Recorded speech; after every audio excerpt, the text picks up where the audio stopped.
Hey everybody, what is up? Welcome back to Final Trade. We're going to take our 30-day post-release look at Final Fantasy Collector Box sales data off of TCG Player. From the whole pre-release period and 30 days post-release now, it sold 8,056 boxes at a total of $6,487,000. Truly staggering compared to anything that has come before, and that comes to an average price per box of $805. Now, post-release, it took this hard leg up into the high 1100, low 1200 kind of range, and it's bounced around there for the last several days. The only thing worth comparing this to in all of the history of data we've collected with this tool is the original Lord of the Rings, and you can see that Final Fantasy blows it away at the 30-day post-release mark by a 2-to-1 margin, and it is very nearly 2-to-1. It's only about $10,000 off out of over $6 million. So twice the performance of what was previously the number one best-selling Magic product in the entire game's history. So without a doubt, this is the now best-selling product in all of Magic's history.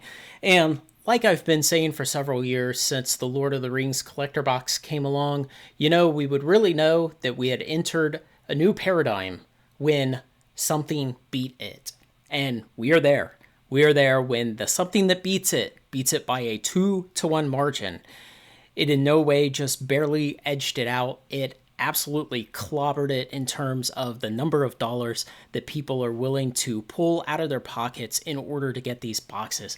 Now, the Japanese sales have been going along handily also, and the price of those has been slowly coming up. There's less demand for it because Japanese language product among Magic players just is not that popular, but it is a little bit of a relief valve for the market for people who want these cards but don't want to pay $1,200 for the English language box. It will be interesting to see over the coming months when this does eventually start to tighten up in terms of the number of boxes that still exist in the world, but we're probably going to have to wait 2, 3, 4 months to really see any big upwards action. It's interesting to see how relatively flat it's been for about the last week or two once it hit that $1,200 mark, and it kind of went sideways.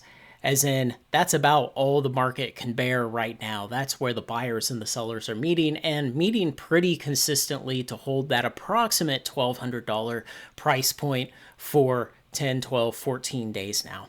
So I'll take another look at this at 60 days post-release, and I will have the Final Fantasy Playbox sales data updated at 50, 100, and 150 days post-release. Subscribe so you don't miss any of that. Let me know what you think, guys. Thanks to everyone who makes this content possible, especially my very generous supporters on Patreon. Like, comment, share, and subscribe, and join me on Final Trade.